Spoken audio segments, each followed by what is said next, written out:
Have you ever noticed how some places feel familiar, comforting, or meaningful, even if they seem ordinary to other people? A road you often travel on, a building you pass every day, a place where something important happened in your life. That emotional connection between people and places is called a sense of place. In this video, we'll look at what sense of place is, how it develops, and why it's so important. What is sense of place? Well, a sense of place is the meaning and feelings that people attach to a particular place. And it's shaped by our experiences, our memories, the social interactions we have with other people, and our personal feelings. And importantly, sense of place is subjective. So that means that the same place can feel very different to different people, obviously depending on their experiences and their feelings and their relationship with that place. And sense of place can also be at different scales. So it could be a very small place like a statue, or a whole park, a district, a city, or even a country. One important way a sense of place develops is through repeated encounters. So this means regularly traveling the same routes, seeing the same buildings, the streets or landscapes, maybe repeatedly meeting familiar people or objects. And over time, these everyday journeys start to build memories and meaning. Places don't need to be dramatic or famous. In fact, it's often the places we visit most often that are really quite dull and boring, but actually that feel most important.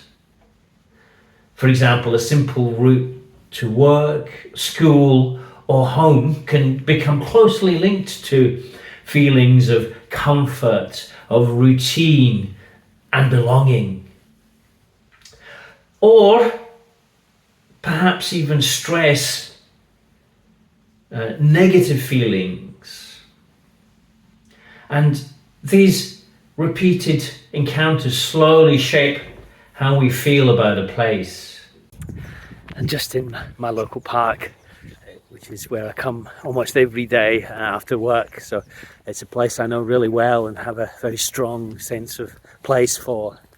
I associate it with a range of emotions. So obviously after work I'm a little bit tired and a little bit drained, but also satisfied from a hard day's teaching, and a little bit of reflective thinking about what went well and what could I improve in my classes from today, and also what about tomorrow's classes, how can I make them interesting and engaging.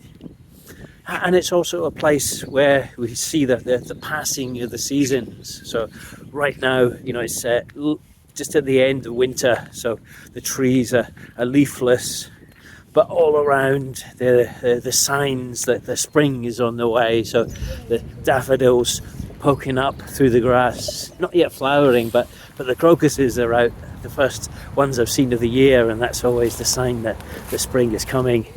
So this is a really beautiful green oasis in the middle of the city. I love it. Another powerful way a sense of place is created is through important or memorable events. Some places become meaningful because something important happened there. And this often involved landmarks. So landmarks are things that are easy to recognize and remember. They're often symbolic or historically important. And they help people orient themselves and give places identity. Other important locations are gathering places.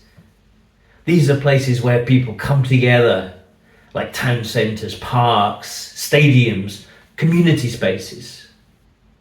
And because they enable interaction and shared experiences with other people, they often become emotionally significant. So events like celebration, protests, sporting moments, or personal milestones and achievements can permanently shape how people feel about these locations. Trafalgar Square in London is both a landmark and a gathering space, and depending on the person, it represents a wide variety of feelings and meanings. For a tourist, a visitor to London, it might represent a happy family holiday.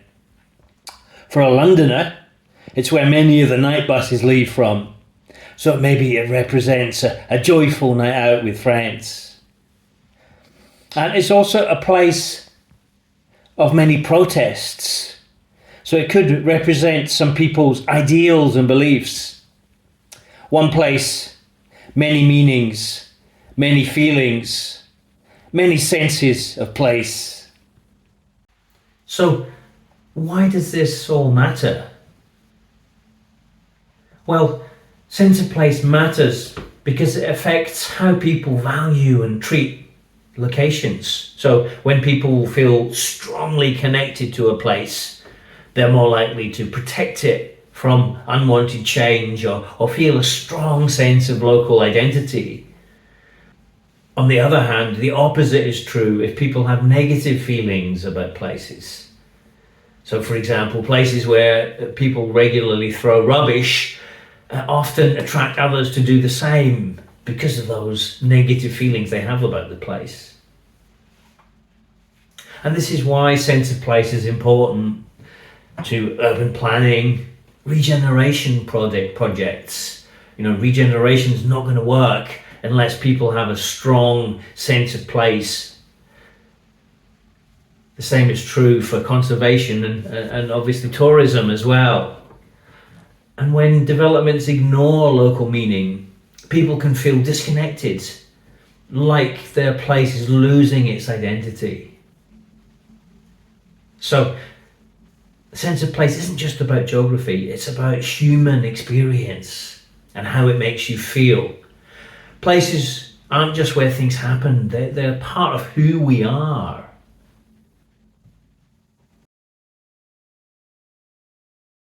Before you go, I'd love you to do one thing. Think about a place that has a strong sense of place for you. It could be a route you travel regularly, a landmark that matters to you, or somewhere linked to an important memory in your life. And then head over to my school page and post about that place and explain why it matters to you and the feelings and meaning that place creates for you. I'm really looking forward to reading all about your important places in your life. Thanks.